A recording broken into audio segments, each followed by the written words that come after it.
I'm Rachel. I'm a research associate at the Department of Audiology at All India Institute of Speech and Hearing.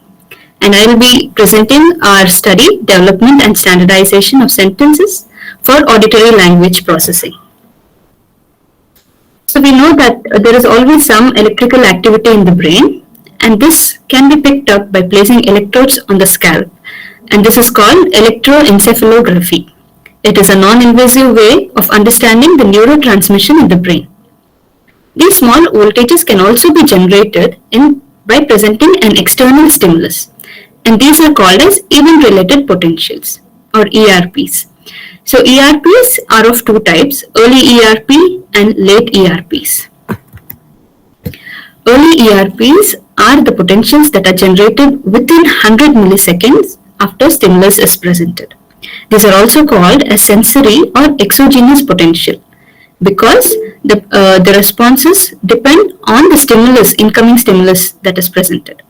Whereas late ERPs are the potentials that are generated more than 100 milliseconds after the presentation of stimulus. These are also called as cognitive or endogenous potentials because the subject or the participant has to judge the incoming stimulus, and then these potentials are generated. So for our study, we were interested in looking at the late ERPs, in specific N400 and P600. Now these are the evoked response potentials that are generated by the brain. So N400 is a negative wave that is generated by the brain at around 300 to 600 milliseconds after a stimulus is presented. And this, for the N400 response to be present, the stimulus has to be semantically incongruent. It could be a word, phrase, or a sentence. And a P600 is a positive wave which is generated at around 600 milliseconds after a stimulus is presented. And this, for P600, the stimulus has to be syntactically incongruent. And these two potentials are very important in giving us information about how an individual processes language. So just looking at some example, Avanu Malayalli Nenedanu. This is a Kannada example, which means he drenched in the rain. So this sentence is semantically and syntactically correct. But if I have to create a semantic incongruency in this sentence, I would make it Avanu Malayalli Bisiyadanu, which means he became hot in the rain. This doesn't convey the right meaning. So this kind of sentence could possibly evoke a N400 response. Whereas if I change it as Avanu Malayalli Nenedalu, here the subject, the verb is not agreeing with the gender of the subject. So syntactically the sentence is wrong. So it can evoke a P600 response.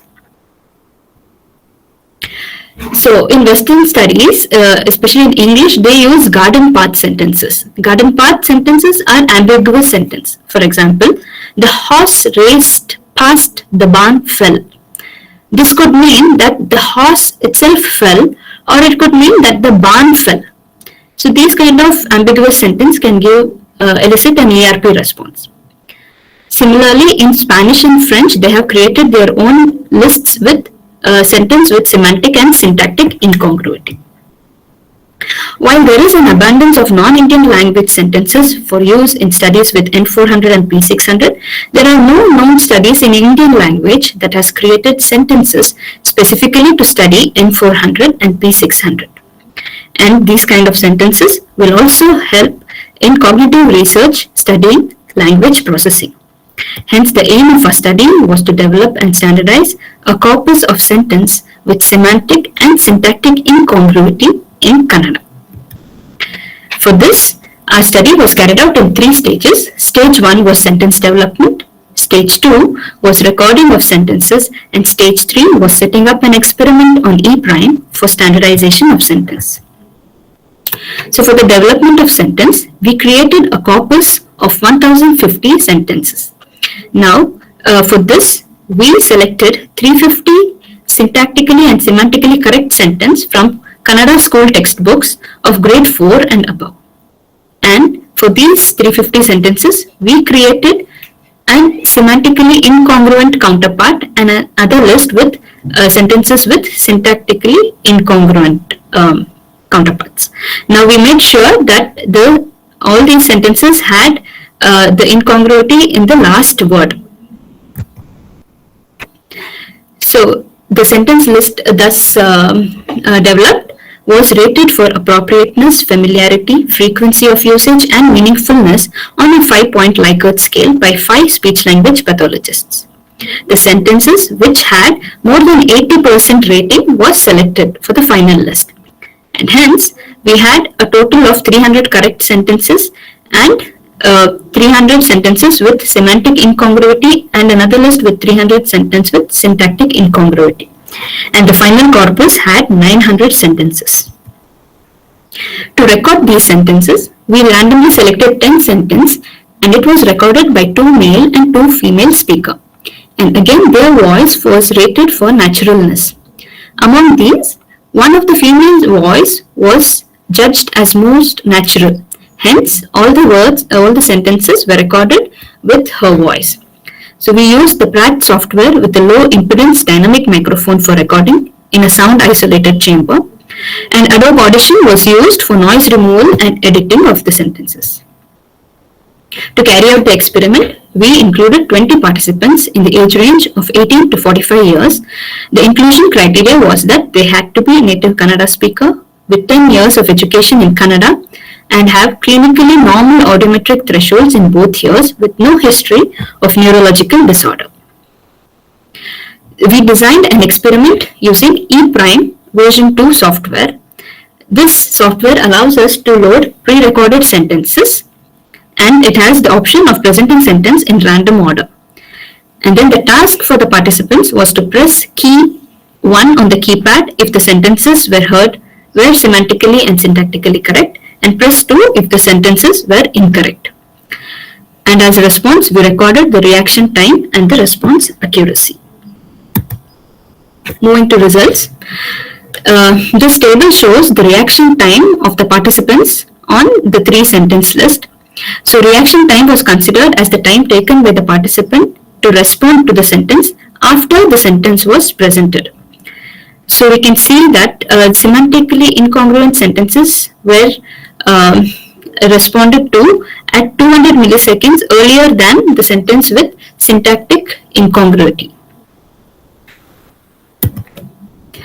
This is the response accuracy. Here, response accuracy was considered as the percentage of time the participants responded correctly to the incoming stimulus.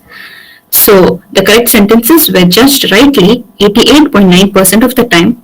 The sentence with semantic incongruity was judged correctly 92.9% of time, and the sentence with syntactic incongruity was judged rightly 93.5% of the time.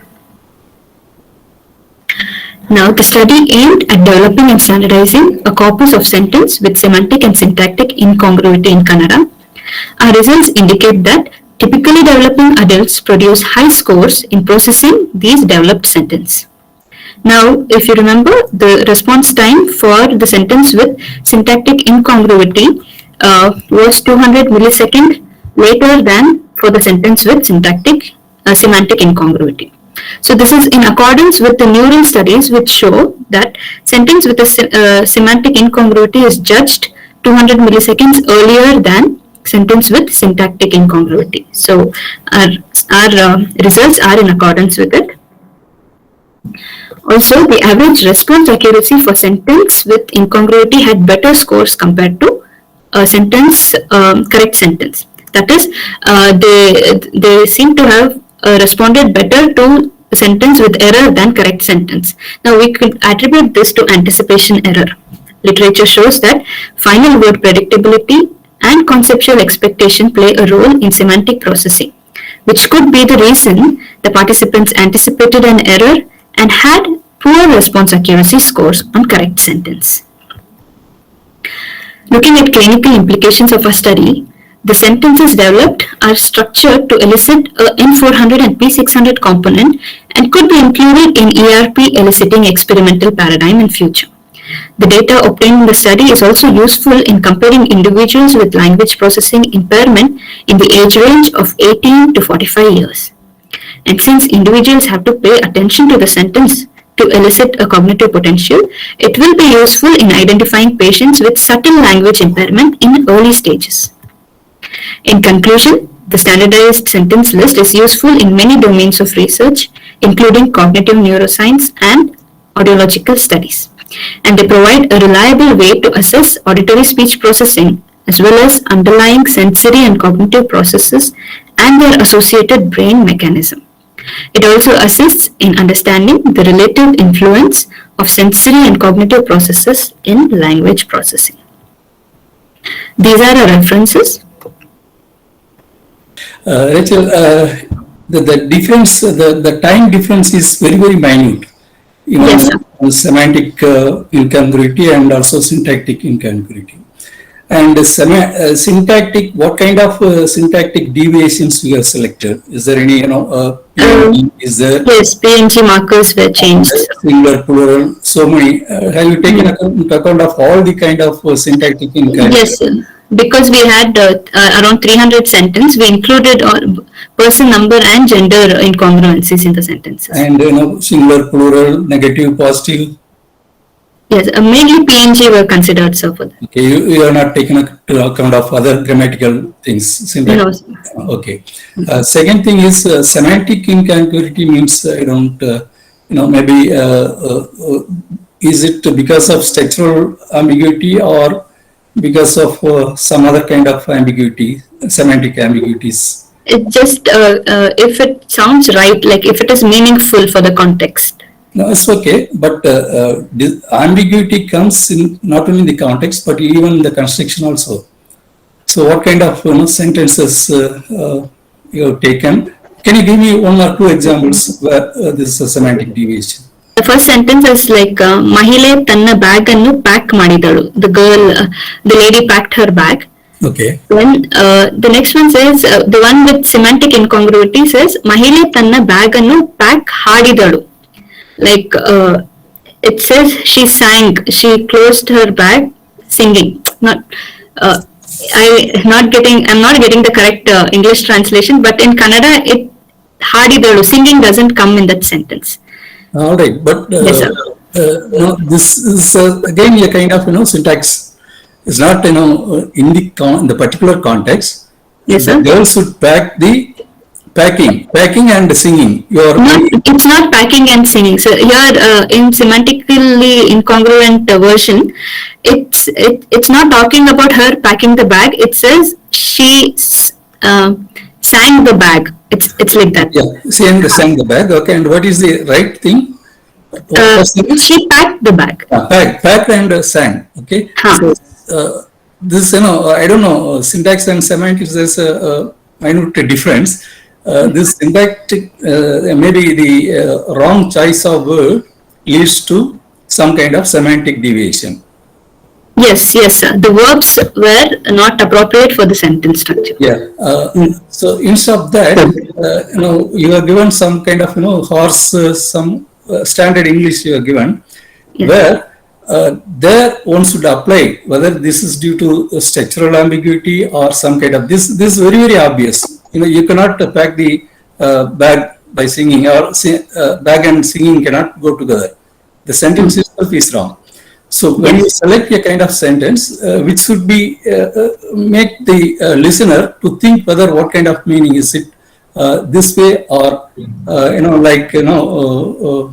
what is that? Flying planes are dangerous. So whether flying the planes are dangerous or flying planes are dangerous, that kind of semantic things you can think of. I don't know, but that may need more kind of concentration. So this semantic question is, since this is your PDF kind of thing, you can discuss some linguist to see the semantic. Can I say something, sir? Yeah, please. Actually, I am part of this paper. We are working on a project together. So Rachel is also working on that only, and then there are so many people who are involved in that, including ENT doctors and audiologists and all. All right. So, sir, actually, what we have taken is, it's not an ambiguous sentence. We have just taken a semantically not correct sentence. So we can just put it like that, semantically incorrect. So that way we can say. But if you say, sir, if ambiguous, then ambiguity, if you say, then it will be a correct sentence. We cannot say that it is wrong. So that is why we didn't take an ambiguous sentence for this. All right. Maybe because, when she presented that English standard test where it was a kind of ambiguous sentences. Yeah. But okay, anyway, since you are there, Yeah. So we all have discussed about all this, and then we have come to some conclusion, and then we have selected the sentences and all, and then we went for judgment also. Like 5 judges were utilized for all this purpose, and then we finalized it, sir. So thank you. Thank you, sir. And as an extension, we did the pilot with the audiologist to see if we are getting an N400 and P600. And we have got responses N400 and P600 for the respective sentence list. But again, it seems, the syntax, they could easily identify the syntactic deviation than the semantic, isn't it? Yeah, yes. That's also very surprising. The thing is, we cannot segregate these two. That's what I feel. Semantic and syntactic, if you talk about, generally, if you say, if word order differences or there is some kind of, you can say, plurality problems and all those things we can, or agreement problems, that we can attribute to syntax. Other than that, if you have some inclusion of some of the words into a sentence, which is totally meaningless, then in that case, which is not relevant to that particular sentence, maybe that can come under semanticity. So that is what was the theory behind that. And we went through some of the literature also. And then on the basis of that, we took these sentences as semantically incorrect and syntactically incorrect. Like that we took it. But still, I couldn't get how you, suggest some kind of clinical measures by using these sentences. I just wanted to put one thing, like N400 and P600, where we need to have the responses, like response time, and how the brain functions accordingly. So for that, if we give that incorrect sentence, then the brain will be automatically taking more time or lesser time. That is what is the hypothesis. We feel that it may take more time.